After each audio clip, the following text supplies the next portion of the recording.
Good afternoon all. Okay, how are you? Okay. എല്ലാവരും ഉഷാറല്ലേ?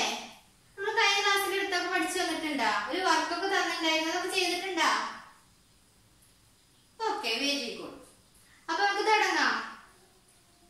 പുതിയ topic തുടങ്ങാം. അപ്പൊ ഇന്ന് എടുക്കാൻ പോണത് ഒരു പുതിയ ടോപ്പിക്കാണ്, സിമ്പിൾ ആണ്, ഇമ്പോർട്ടന്റ് ടോപ്പിക്കാണ് കേട്ടോ. അപ്പൊ അതിന് മുന്നേ ഒരു കാര്യം ചോദിക്കാം. നമ്മളെ മാനേജ്മെന്റിനെ റൂൾ ചെയ്യുന്നത് ആരാണെന്ന് നമുക്ക് അറിയോ? ഒരു ഓർഗനൈസേഷനിലെ മാനേജ്മെന്റിനെ റൂൾ ചെയ്യുന്നത് ആരാണ്? ആരാണെന്ന് ആലോചിച്ച് നോക്കിക്കാൻ. ഒരു ഓർഗനൈസേഷനിലെ മാനേജ്മെന്റിനെ റൂൾ ചെയ്യുന്നത് ആരാണ്? Very good, principles of management ആണ് അല്ലേ? അപ്പൊ നമ്മുടെ ടോപ്പിക് എന്താണ്? ഇന്നത്തെ ടോപ്പിക് എന്താണ്? Principles of management. എന്താണ്? Principles of management. എന്താണ് പ്രിൻസിപ്പിൾസ് ഓഫ് മാനേജ്മെന്റ് എന്ന് ആർക്കറിയാം? മാനേജ്മെന്റിനെ റൂൾ ചെയ്യുന്നത് പ്രിൻസിപ്പിൾസ് ഓഫ് മാനേജ്മെന്റ് ആണ് നിങ്ങൾ പറഞ്ഞു അല്ലേ? അപ്പൊ എന്താണ് പ്രിൻസിപ്പിൾസ് ഓഫ് മാനേജ്മെന്റ് അറിയോ? ഓക്കെ, പ്രിൻസിപ്പിൾസ് ഓഫ് മാനേജ്മെന്റ് എന്നത് ഒരു ബ്രോഡ് കൺസെപ്റ്റ് ആണ്. ഒരു ഫണ്ടമെന്റൽ ട്രൂത്തിന്റെ സ്റ്റേറ്റ്മെന്റ് ആണ് എന്ത്? Principles of management. Principles of management എന്തിനാണ് സഹായിക്കുന്നത്? ഒരു ഓർഗനൈസേഷനില് ഡിസിഷൻ മേക്കിങ്ങിന് ഹെൽപ്പ് ചെയ്യുന്നു. എങ്ങനെയാണ് ഹെൽപ്പ് ചെയ്യുന്നത്? ഡിസിഷൻ മേക്കിങ്ങിന് ഗൈഡ് ലൈൻസ് കൊടുത്ത് ഡിസിഷൻ മേക്കിങ്ങിനും ആക്ഷനും ഒക്കെ ഗൈഡ് ലൈൻസ് കൊടുത്തിട്ടാണ് ഹെൽപ്പ് ചെയ്യുന്നത്. ഒരു ഗൈഡ് ലൈൻസ് കൊടുക്കുന്ന ഒരു സ്റ്റേറ്റ്മെന്റ് ആയിട്ടാണ് നമുക്ക് പ്രിൻസിപ്പിൾസ് ഓഫ് മാനേജ്മെന്റ് കാണാൻ കഴിയുന്നത്. അതായത് ഒരു പ്രിൻസിപ്പിൾസ് ഓഫ് മാനേജ്മെന്റ് എന്നത് ഒരു ഓർഗനൈസേഷന്റെ ഡിസിഷൻ മേക്കിംഗ് പ്രോസസ്സിനെ ഹെൽപ്പ് ചെയ്യുന്ന ഒരു ഗൈഡ് ലൈൻ ആയിട്ട് പ്രവർത്തിക്കുന്നു. അതാണ് പ്രിൻസിപ്പിൾസ് ഓഫ് മാനേജ്മെന്റ്. ഒരു റെഡിമെയ്ഡ് സൊല്യൂഷൻ അല്ല കൊടുക്കുന്നത്. നമുക്ക് എന്തെങ്കിലും ഒരു ഓർഗനൈസേഷനിൽ പ്രോബ്ലം ഉണ്ടായാല് അത് സോൾവ് ചെയ്യാൻ ഒരു ഗൈഡ് ലൈൻ ആണ് കൊടുക്കുന്നത്. റെഡിമെയ്ഡ് സൊല്യൂഷൻ കൊടുക്കുന്നില്ല. അത് പ്രോബ്ലം സോൾവ് ചെയ്യാൻ എന്ത് കൊടുക്കുന്നു? ഒരു ഗൈഡ് ലൈൻ കൊടുക്കുകയാണ് പ്രിൻസിപ്പിൾസ് ഓഫ് മാനേജ്മെന്റ് ചെയ്യുന്നത്. നമുക്കൊരു ഡെഫിനിഷൻ നോക്കാം. അപ്പൊ നമുക്ക് ഒന്നുകൂടി ക്ലിയർ ആവും. Okay, principles of management are, ശ്രദ്ധിച്ചിരിക്കട്ടോ, principles of management are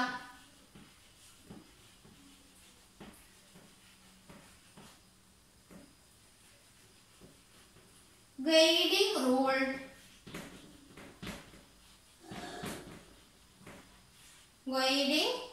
rule or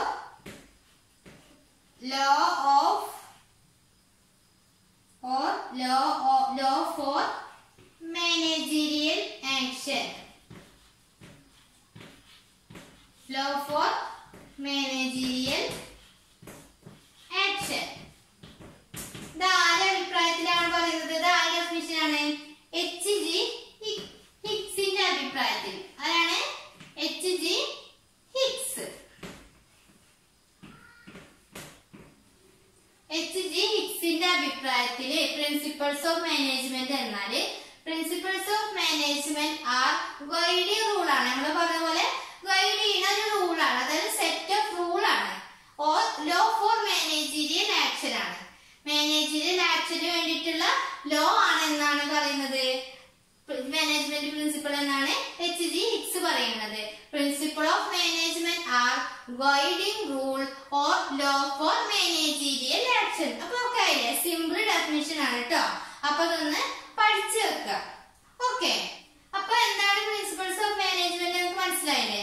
ഏകദേശം ഒരു ഐഡിയ കിട്ടില്ലേ? നമുക്ക് ഇതിന്റെ നെക്സ്റ്റ് ടോപ്പിക്കുകൾ പഠിക്കുമ്പോ ഒന്നും കൂടി ക്ലിയർ ആവും. ഓക്കെ, അപ്പൊ നമുക്ക് ഇനി ഇതിന്റെ നെക്സ്റ്റ് സ്റ്റെപ്പ് എടുക്കാം. ഇപ്പൊ ഇനിയുള്ളത് നമുക്കൊരു ഗ്രൂപ്പ് ഡിസ്കഷൻ ആണ് കേട്ടോ. ഗ്രൂപ്പ് ഡിസ്കഷൻ റെഡിയല്ലേ? ഡിസ്കഷൻ റെഡിയല്ലേ? അതെ അല്ലേ? അപ്പൊ നമുക്ക് ഈ ഭാഗത്തിരിക്കുന്ന ഒരു എ ഗ്രൂപ്പും ഈ ഭാഗത്തിരിക്കുന്ന ഒരു ബി ഗ്രൂപ്പ് ആയിക്കോട്ടെ. ഇതിലത്തെ ലീഡർ വർഷ, ഇതിലത്തെ ലീഡർ സജ്ജന. ഓക്കെ, അപ്പൊ രണ്ട് ഗ്രൂപ്പിൽ ക്വസ്റ്റ്യൻ തരാം, ഡിസ്കസ് ചെയ്തിട്ട് എഴുതുക കേട്ടോ, അറിയുന്ന പോലെ എഴുതിയാൽ മതി. അപ്പൊ ഓക്കെ, അപ്പൊ ഇതാണ് നിങ്ങളെ question. Remember the nature of principles of management. അപ്പൊ ഡിസ്കസ് ചെയ്തിട്ട് എഴുതുക കേട്ടോ, സംശയം ഉണ്ടെങ്കിൽ ചോദിക്കുക, കഴിഞ്ഞാ പറയാ. സിമ്പിൾ അല്ലേ? അല്ലേ? ഓക്കെ, കഴിഞ്ഞോ? എ ഗ്രൂപ്പിന്റെ കഴിഞ്ഞു, ബി ഗ്രൂപ്പിന്റെയും കഴിഞ്ഞു. അപ്പൊ എന്താണ് ഒന്ന് വായിച്ചേ ആൻസർ എന്താണ് എഴുതിയേക്കുന്നത്? Okay, very good, very good, very good. അടുത്ത ലീഡർ ഒന്ന് വായിച്ചേ. Okay, very good. അപ്പൊ രണ്ട് ഗ്രൂപ്പും നന്നായി ചെയ്തു കേട്ടോ, രണ്ട് ഗ്രൂപ്പ് നന്നായി ചെയ്തു. അപ്പൊ എന്തായിരുന്നു നിങ്ങളെ ക്വസ്റ്റ്യൻ? എന്തായിരുന്നു question? Nature of principles of management അല്ലേ? Nature of principles of management.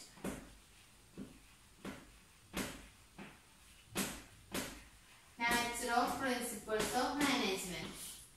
Principles of മാനേജ്മെന്റിന്റെ നാച്ചർ. ഫസ്റ്റ് വൺ പറയുന്നത്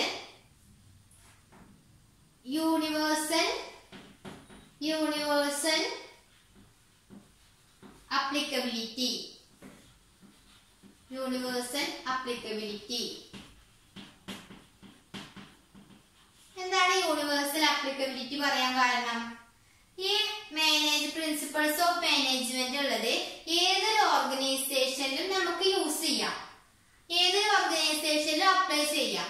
ഓർഗനൈസേഷൻ വലുതായിക്കോട്ടെ ചെറുതായിക്കോട്ടെ, അല്ലെങ്കിൽ എന്താ പ്രൈവറ്റ് ആയിക്കോട്ടെ പബ്ലിക് ആയിക്കോട്ടെ സർവീസ് സെക്ടർ ആയിക്കോട്ടെ, ഏതൊരു ഓർഗനൈസേഷനിൽ നമുക്ക് എന്ത് ചെയ്യാം? ഈ പ്രിൻസിപ്പിൾസ് ഓഫ് മാനേജ്മെന്റ് അപ്ലൈ ചെയ്യാം. അതുകൊണ്ടാണ് യൂണിവേഴ്സൽ അപ്ലിക്കബിലിറ്റി എന്ന് പറയാൻ കാരണം. ഒരു ഓർഗനൈസേഷൻ ചെറുതായാലും വലുതായാലും പ്രൈവറ്റ് ആയാലും പബ്ലിക് ആയാലും സർവീസ് സെക്ടർ ആയാലും ഏതൊരു ഓർഗനൈസേഷനിൽ നമുക്ക് ഈ പ്രിൻസിപ്പിൾസ് ഓഫ് മാനേജ്മെന്റ് എന്ത് ചെയ്യാം? അപ്ലൈ ചെയ്യാം. അതാണ് യൂണിവേഴ്സൽ അപ്ലിക്കബിലിറ്റി എന്നതുകൊണ്ട് ഉദ്ദേശിക്കുന്നത്. ഓക്കെ, നെക്സ്റ്റ്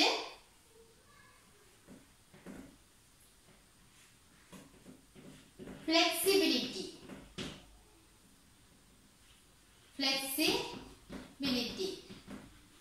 അതായത് ഈ പ്രിൻസിപ്പിൾസ് ഓഫ് മാനേജ്മെന്റ് ഫ്ലെക്സിബിൾ ആണെന്ന് പറയുന്നത്, റിജിഡ് അല്ല. നമുക്ക് ഏതൊരു സിറ്റുവേഷനിലും അവിടെ മാനേജേഴ്സിന് സിറ്റുവേഷൻ അനുസരിച്ച് മാറ്റം വരുത്താം. ഇത് ഇങ്ങനെ ചെയ്യണം, ഇത് അങ്ങനെ ചെയ്യണം, അങ്ങനെയുള്ള ഒരു റൂൾ ഇല്ല.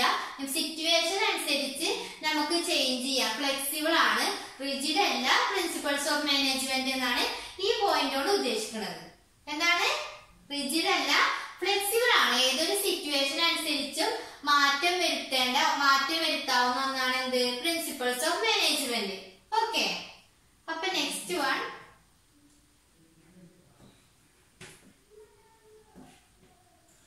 General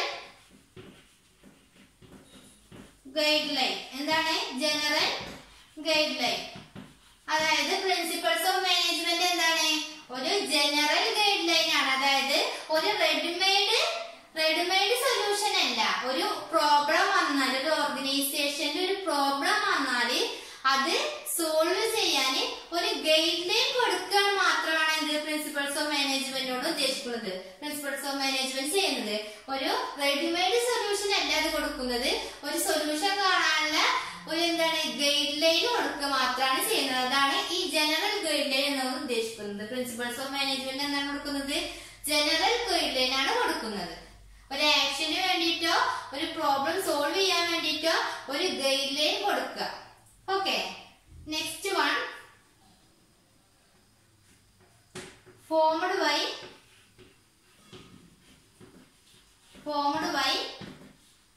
practice and experiments. അതായത് ഈ പ്രിൻസിപ്പിൾസ് ഓഫ് മാനേജ്മെന്റ് വന്നത് ഫോം ചെയ്തിട്ട് പെട്ടെന്ന്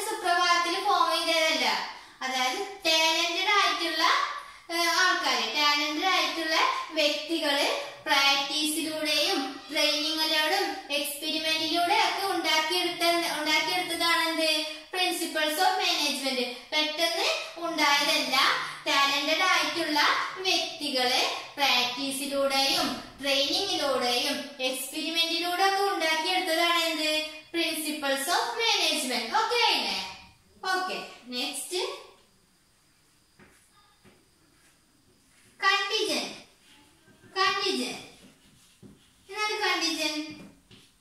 അതായത് നമ്മൾക്ക് ഒരു ഓർഗനൈസേഷനിൽ പല സിറ്റുവേഷൻ ഉണ്ടാവും. അപ്പൊ ഓരോ സിറ്റുവേഷനിലും ഈ പ്രിൻസിപ്പൾസ് ഓഫ് മാനേജ്മെന്റ് അപ്ലൈ ചെയ്യുന്നത് വ്യത്യസ്ത രീതിയിലാവും. എല്ലാ ഓർഗനൈസേഷനിലും അപ്ലൈ ചെയ്യും, പക്ഷെ ഓർഗനൈസേഷന്റെ നാച്ചർ അനുസരിച്ച് അപ്ലൈ ചെയ്യുന്ന മെത്തേഡിൽ മാറ്റം ഉണ്ടാവും. അതായത് നമുക്കൊരു ഉദാഹരണം പറയാം. നമുക്കൊരു ജോലി ചെയ്തതിന് ഒരു വർക്കറിന് സാലറി എന്തായാലും കൊടുക്കണം. അത് പ്രിൻസിപ്പൾസ് ഓഫ് മാനേജ്മെന്റിൽ ഉള്ളതാണ്. അയാൾക്കുള്ള തക്കതായ പ്രതിഫലം കൊടുക്കണം. പക്ഷെ അത് കൊടുക്കാനുള്ള കപ്പാസിറ്റി ആ ഓർഗനൈസേഷനിൽ ഇല്ലെങ്കിൽ, ഓർഗനൈസേഷന് കൊടുക്കാനുള്ള കപ്പാസിറ്റി ഇല്ലെങ്കിൽ എന്തായി? അതിൽ മാറ്റം വന്നു. അതാണ് പറയുന്നത് ഓർഗനൈസേഷന്റെ നാച്ചർ അനുസരിച്ച് ഈ പ്രിൻസിപ്പൾസ് ഓഫ് മാനേജ്മെന്റിൽ മാറ്റം വരും. അതാണ് ഈ പോയിന്റോട് ഉദ്ദേശിക്കുന്നത്. Next mainly behavioural. Mainly behavioural ആണ്. അതായത് ഒരു ഓർഗനൈസേഷനിൽ ഒരുപാട് വർക്കേഴ്സ് ഉണ്ടാവും. അവരുടെ ബിഹേവിയറും ആറ്റിറ്റ്യൂഡും ഒക്കെ എന്താവും? വ്യത്യസ്തമാവും. അപ്പൊ അവർക്ക് അനുസരിച്ച് ആ ആറ്റിറ്റ്യൂഡും ബിഹേവിയറും അനുസരിച്ചുള്ള രീതിയിൽ ഗൈഡ് ലൈൻ ആര് കൊടുക്കുന്നു? Principles of management. Behavioural based ആണ്. ബിഹേവിയറിനാണ് അവര് ഇമ്പോർട്ടന്റ് കൊടുക്കുന്നത്. പ്രിൻസിപ്പൾസ് ഓഫ് മാനേജ്മെന്റ് ഓരോ വ്യക്തികളുടെയും ബിഹേവിയറിനാണ് ഇമ്പോർട്ടന്റ് കൊടുക്കുന്നത്. ബിഹേവിയറൽ ബേസിലാണ് പ്രവർത്തിക്കുന്നത്. ഓരോ ഓർഗനൈസേഷനിൽ നമുക്കറിയാം ഒരുപാട് വർക്കേഴ്സ് ഉണ്ടാവും. അവരൊക്കെ ആറ്റിറ്റ്യൂഡൊക്കെ വ്യത്യസ്തമാവും. അതിനനുസരിച്ച് അവര് ഗൈഡ് ലൈൻ കൊടുക്കുന്നതാണ് പ്രിൻസിപ്പൾസ് ഓഫ് മാനേജ്മെന്റ് ചെയ്യുന്നത്. Next 7th one, cause and effect relationship. എന്താണ് cause and effect relationship? Cause and effect relationship അതായത് ഒരു ഓർഗനൈസേഷനിലെ cause and effect relationship establish ചെയ്യുന്നു. എന്താണ്? ഒരു കോസ് ഉണ്ടെങ്കിൽ അതിനെന്തായാലും ഒരു എഫക്ട് ഉണ്ടാവും. അപ്പൊ cos and effect relationship establish ചെയ്താലാണ് നമുക്ക് വേറൊരു സിറ്റുവേഷൻ വരുമ്പോ അതിനുള്ള സ്മൂത്ത് ആയിട്ടുള്ള ഒരു മെത്തേഡിൽ അത് സോൾവ് ചെയ്യാൻ പറ്റുള്ളൂ. അപ്പൊ അതാണ് പറയുന്നത് കോസ് ആൻഡ് എഫക്ട് റിലേഷൻഷിപ്പ്. കോസിന് എന്തായാലും അതിന്റെ എഫക്ട് ഉണ്ടാവും. അപ്പൊ അത് മനസ്സിലാക്കിയാൽ മാത്രമാണ് സെയിം സിറ്റുവേഷൻ വന്നാല് അതിനനുസരിച്ച് നമുക്ക് സ്മൂത്ത് ആയിട്ട് സോൾവ് ചെയ്യാൻ പറ്റുള്ളൂ ആ സിറ്റുവേഷൻ. അതാണ് കോസ് ആൻഡ് എഫക്ട് റിലേഷൻഷിപ്പിലൂടെ പറയുന്നത്.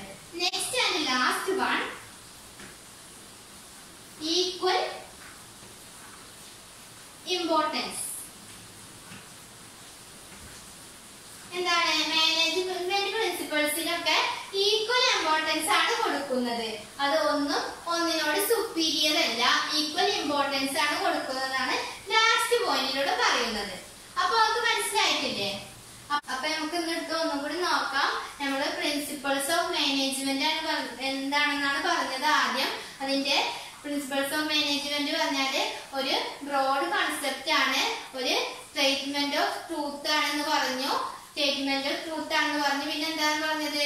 അത് ഓർഗനൈസേഷന് ഡിസിഷൻ എടുക്കാൻ ഹെൽപ്പ് ചെയ്യുന്നു. ഒരു ഗൈഡ് ലൈൻ കൊടുക്കുകയാണ്. ഒരു റെഡിമെയ്ഡ് സൊല്യൂഷൻ അല്ല, ഗൈഡ് ലൈൻ കൊടുക്കുകയാണ് ചെയ്യുന്നത് എന്ന് പറഞ്ഞു. ഒരു സെറ്റ് ഓഫ് റൂൾ ആണെന്നൊക്കെ പറഞ്ഞു. പിന്നെ നമ്മൾ അതിന് ശേഷം എന്താണ് നോക്കിയത്? Nature of principles of management പറഞ്ഞു. അതിന് ഫസ്റ്റ് പോയിന്റ് പറഞ്ഞത് യൂണിവേഴ്സലി അപ്ലിക്കബിലിറ്റി ആണ്. നമ്മുടെ ഏത് തരത്തിലൊരു ഓർഗനൈസേഷൻ ആയാലും, ഓർഗനൈസേഷൻ ചെറുതായാലും വലുതായാലും, പ്രൈവറ്റ് സെക്ടറിലുള്ളതായാലും പബ്ലിക് സെക്ടറിലുള്ളതായാലും സർവീസ് സെക്ടറിലുള്ളതായാലും ഏതൊരു ഓർഗനൈസേഷനിലും ഈ പ്രിൻസിപ്പൾസ് ഓഫ് മാനേജ്മെന്റ് അപ്ലൈ ചെയ്യാമെന്നാണ് പറയുന്നത്.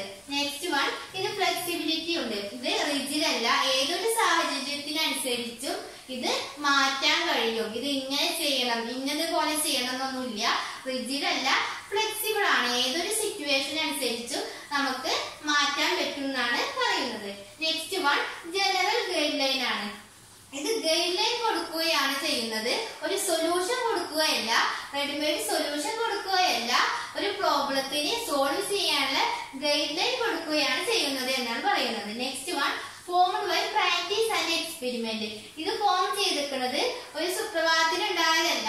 ഇത് ഒരുപാട് ടാലന്റഡ് ആയിട്ടുള്ള വ്യക്തികളുടെ പ്രാക്ടീസിലൂടെയും എക്സ്പെരിമെന്റിലൂടെയും ഉണ്ടാക്കിയെടുത്തതാണ് എന്ത്, principles of management. Next one, ഇത് കണ്ടിജന്റ് ആണ്. ഏതൊരു സിറ്റുവേഷനും ഒരുപോലെ അപ്ലൈ ചെയ്യാം, പക്ഷെ സിറ്റുവേഷൻ അനുസരിച്ച് ഓർഗനൈസേഷന്റെ നാച്ചർ അനുസരിച്ച് അതിന് മാറ്റം വരും. അതാണ് ഈ കണ്ടിജന്റിലൂടെ പറയുന്നത്. പിന്നെ നെക്സ്റ്റ് വൺ, മെയിൻലി ബിഹേവിയർ. ഇത് ഓരോ വ്യക്തിയുടെയും ബിഹേവിയറിനെ ഇൻഫ്ലുവൻസ് ചെയ്യാൻ വേണ്ടിയിട്ടാണ്, ബിഹേവിയറിന്റെ കമ്മിറ്റ്മെന്റിന് വേണ്ടിയിട്ടാണ്. അതായത് ഒരു ഓർഗനൈസേഷനിൽ ഒരുപാട് വർക്കേഴ്സ് ഉണ്ടാവും. ആ വർക്കേഴ്സിന്റെ ബിഹേവിയർ, ആറ്റിറ്റ്യൂഡ് ഒക്കെ വ്യത്യസ്തമാകും. അവര് നമ്മള് അങ്ങനെ ആ വ്യത്യസ്ത രീതിയിലൂടെ ഒരേപോലെ ഗൈഡ് ലൈൻ കൊടുത്തിട്ട് കൊണ്ടുവരികയാണ് ചെയ്യുന്നത്. Next one, cause and effect relationship. ഇത് cause and effect relationship establish ചെയ്യുന്നു എന്നാണ് പറയുന്നത്. Next, equal importance. എല്ലാ പ്രിൻസിപ്പൾസ് ഓഫ് മാനേജ്മെന്റും ഈക്വൽ ഇമ്പോർട്ടൻസ് ആണ് ഉള്ളതാണ് പറയുന്നത്. അപ്പൊ ഇത്രയാണ് എടുത്തത്. ഇതിൽ എന്തെങ്കിലും ഡൗട്ട് ഉണ്ടോ? ഇല്ല അല്ലെ? അപ്പൊ ഓക്കെ, ഇതിലത്തെ ഒരു പോയിന്റ് എന്ന് പറയാം. എന്താണ് nature of applicability, universal applicability എന്താണെന്ന് പറഞ്ഞേ. ഫസ്റ്റത്തെ പോയിന്റ് ആയിരുന്നു യൂണിവേഴ്സൽ അപ്ലിക്കബിലിറ്റി. അതിലെന്താണ് പറയുന്നത് എന്നൊരാൾ പറഞ്ഞേ. ഞാൻ പേര് വിളിക്കണോ? ഒരാൾ പറയും. വെരി ഗുഡ്, പറ. ഓക്കെ, എല്ലാ ഓർഗനൈസേഷനിലും okay, very good, very good. അപ്പൊ എല്ലാവരും ശ്രദ്ധിച്ചിരുന്നിട്ടുണ്ട് അല്ലേ? അപ്പൊ ഇത്രയും മനസ്സിലായെന്ന് വിചാരിക്കും. നമുക്ക് ഇതിന്റെ ഒരു PPT ആണ്. അപ്പൊ നമുക്ക് ഒന്നുകൂടി ക്ലിയർ ആവും. ഓക്കെ, അപ്പൊ ഒന്ന് കണ്ടോളൂ. Principles of management. Principles of management. A principle is a basic statement that provides understanding and guidance to thinking and action. അതായത് പ്രിൻസിപ്പിൾ എന്ന് പറയുന്നത് ഒരു ബേസിക് സ്റ്റേറ്റ്മെന്റ് ആണ്. ഇത് ഗൈഡൻസും അണ്ടർസ്റ്റാൻഡിങ്ങും നൽകുന്നു. തിങ്കിങ്ങിനും ആക്ഷനും ഉള്ള ഗൈഡൻസും അണ്ടർസ്റ്റാൻഡിങ്ങും നൽകുന്നു. പ്രിൻസിപ്പിൾസ് ഓഫ് മാനേജ്മെന്റ് എന്നത് ഒരു ബ്രോഡ് കൺസെപ്റ്റ് ആണ്. ഇത് ഫണ്ടമെന്റൽ ട്രൂത്തിന്റെ സ്റ്റേറ്റ്മെന്റ് ആണ്. ഇത് ഒരു ഓർഗനൈസേഷന്റെ പ്രോബ്ലം സോൾവ് ചെയ്യാനുള്ള ഒരു ഗൈഡൻസ് നൽകുന്നു. ഒരു റെഡിമെയ്ഡ് സൊല്യൂഷൻ അല്ല, ഒരു ഗൈഡൻസ് നൽകുന്നു. പ്രോബ്ലം സോൾവ് ചെയ്യാൻ ഒരു ഗൈഡൻസ് നൽകാൻ പ്രിൻസിപ്പിൾസ് ഓഫ് മാനേജ്മെന്റ് ഹെൽപ്പ് ചെയ്യുന്നു. Definition. Principles of management are the guiding rule or law for managerial action. H.G. ഹിക്സിന്റെ അഭിപ്രായത്തിൽ പ്രിൻസിപ്പിൾസ് ഓഫ് മാനേജ്മെന്റ് ഉള്ളത് ഒരു ഗൈഡിംഗ് റൂൾ ആണ്, അല്ലെങ്കിൽ ഒരു മാനേജീരിയൽ ആക്ഷനുള്ള ലോ ആണ്. Nature of principles of management. Universal applicability, general guidelines, formed by practice and experimentation, flexible, mainly behavioral, cause and effect relationship, contingent, equal importance. Universal applicability. Management principles are practicable in different economic systems, in different type of organizations, and in different places. Hence, management principles have universal application. അതായത് ഈ point കൊണ്ട് ഉദ്ദേശിക്കുന്നത് എല്ലാ type ഓർഗനൈസേഷനിലും apply ചെയ്യാൻ പറ്റുന്ന ഒന്നാണ് principles of management. Business വലുതായാലും ചെറുതായാലും പബ്ലിക് ആയാലും പ്രൈവറ്റ് ആയാലും സർവീസ് സെക്ടർ ആയാലും എങ്ങനെയുള്ളതായാലും പ്രിൻസിപ്പിൾസ് ഓഫ് മാനേജ്മെന്റ് അപ്ലൈ ചെയ്യാൻ പറ്റും. എല്ലാ സ്ഥലത്തും അപ്ലൈ ചെയ്യാൻ പറ്റുന്നത് കൊണ്ടാണ് യൂണിവേഴ്സൽ അപ്ലിക്കബിലിറ്റി എന്ന് പറയുന്നത്. ബട്ട് ഓർഗനൈസേഷന്റെ നാച്ചറും ഓപ്പറേഷൻസും അനുസരിച്ച് അപ്ലൈ ചെയ്യുന്ന രീതിയിൽ മാറ്റങ്ങൾ വരും. General guide lines. Since management principles are derived out of experiences and analysis, they are expressed in the form of mere statements. These statements are guidelines to action but do not provide ready-made solution to all managerial problems. അതായത് എല്ലാ managerial പ്രോബ്ലംസും ഒറ്റയടിക്ക് solve ചെയ്യാൻ പറ്റില്ല. പറ്റിയ ഒരു solution അല്ല management principles എന്ന് പറയുന്നത്. ഇതൊരു ഗൈഡ് ലൈൻ ആണ്. ഒരു സിറ്റുവേഷൻ വന്നാൽ എങ്ങനെ ചെയ്യണം എന്നുള്ള ഗൈഡ് ലൈൻ ഇത് നൽകുന്നു. ഈ ഒരു പ്രിൻസിപ്പിൾ റെഡിമെയ്ഡ് സൊല്യൂഷൻ ഒന്നിനും പ്രൊവൈഡ് ചെയ്യുന്നില്ല. കാരണം മാനേജ്മെന്റ് ഓർ ബിസിനസ് എന്നത് കോംപ്ലക്സ് ആൻഡ് ഡൈനാമിക് ആണ്. എപ്പോൾ വേണമെങ്കിലും ചേഞ്ചസ് വരാം. അങ്ങനെയുള്ള ഒരു എൻവയോൺമെന്റ് റെഡിമെയ്ഡ് സൊല്യൂഷൻ കൊടുക്കാൻ പറ്റില്ല. അതുകൊണ്ടാണ് ഇത് ഗൈഡ് ലൈൻ ആയിട്ട് പ്രവർത്തിക്കുന്നത്. എങ്ങനെ ഒരു പ്രോബ്ലം സോൾവ് ചെയ്യാൻ ഹെൽപ്പ് ചെയ്യാമെന്നതിനെ കുറിച്ചുള്ള ഒരു ഗൈഡ് ലൈൻ ആണ് പ്രിൻസിപ്പിൾസ് ഓഫ് മാനേജ്മെന്റ് പ്രൊവൈഡ് ചെയ്യുന്നത്. Formed by practice and experimentation. Principles are formed from practical experiences and wisdom of managers as well as experimentation. അതായത് പ്രിൻസിപ്പിൾസ് ഓഫ് മാനേജ്മെന്റ് എന്നത് ഒരുപാട് talented ആയിട്ടുള്ള മാനേജേഴ്സിന്റെ അല്ലെങ്കിൽ വ്യക്തികളുടെ ഐഡിയയിൽ നിന്നും വന്നതാണ്. ഒത്തിരി നാളത്തെ പ്രാക്ടീസിൽ നിന്നും എക്സ്പെരിമെന്റേഷനിൽ നിന്നൊക്കെ നടത്തിയിട്ടാണ് പ്രിൻസിപ്പിൾസ് ഓഫ് മാനേജ്മെന്റ് ഫോർമുലേറ്റ് ചെയ്തത്. അല്ലാതെ പെട്ടെന്ന് ക്രിയേറ്റ് ചെയ്ത ഒരു തിയറി അല്ല principles of management. Flexible. Management principles are highly flexible and can be refined and modified depending upon circumstances of each cases. അതായത് മാനേജ്മെന്റ് പ്രിൻസിപ്പിൾസ് ഫ്ലെക്സിബിൾ ആണ്, റിജിഡ് അല്ല. ഈ ഒരു കാര്യം ഇന്ന പോലെ ചെയ്യണം എന്ന് പറയുന്നത് പോലെ പ്രിൻസിപ്പിൾസ് അല്ല മാനേജ്മെന്റിന്റെ പ്രിൻസിപ്പിൾസ്. മാനേജേഴ്സിന് സിറ്റുവേഷൻ അനുസരിച്ച് മോഡിഫൈ ചെയ്യാം. അതാണ് ഫ്ലെക്സിബിൾ എന്ന് പറയുന്നത്. സിറ്റുവേഷനും ഡിമാൻഡും അനുസരിച്ച് എന്ത് ചേഞ്ച് വേണമെങ്കിലും മാനേജേഴ്സിന് കൊണ്ടുവരാം. Mainly behavioral. Management principles aim at influencing behavior of human beings. Therefore, they are mainly behavioral in nature. For example, while deciding the layout of factory, workflows are matched with the flow of material and movement of man. അതായത് mainly ഇത് behavioural ആണ്. Management principle behavioural ആണ്. മനുഷ്യരുടെ ബിഹേവിയറിനെ എങ്ങനെ സ്വാധീനിക്കാം എന്നുള്ള ലക്ഷ്യം വെച്ചിട്ടാണ് management principle ഉള്ളത്. അതുകൊണ്ട് തന്നെ ഒരു ഓർഗനൈസേഷനിൽ ഒത്തിരി ഹ്യൂമൻ റിസോഴ്സസ് ഉണ്ട്. ഇവർക്ക് എല്ലാവർക്കും പല ക്യാരക്ടേഴ്സും ബിഹേവിയേഴ്സും ആകും. അപ്പോൾ ഇതിനെ എല്ലാം ഗൈഡ് ചെയ്ത് മുന്നോട്ട് കൊണ്ടുപോകാൻ പ്രിൻസിപ്പിൾസ് ഓഫ് മാനേജ്മെന്റ് അത്യാവശ്യമാണ്.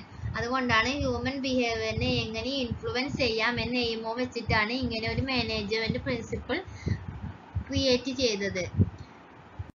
Cause and effect relationship. Cause and effect relationship is indicated by management principles. For example, principles of unity of command is the cause and avoidance of confusion is the effect. അതായത് principles of management cause and effect relationship establish ചെയ്യുന്നു. അതായത് ഇപ്പോൾ unity of command എന്നത് cos, avoidance of confusion എന്നുള്ള effect ഇല്ലാതാക്കുന്നു. Contingent.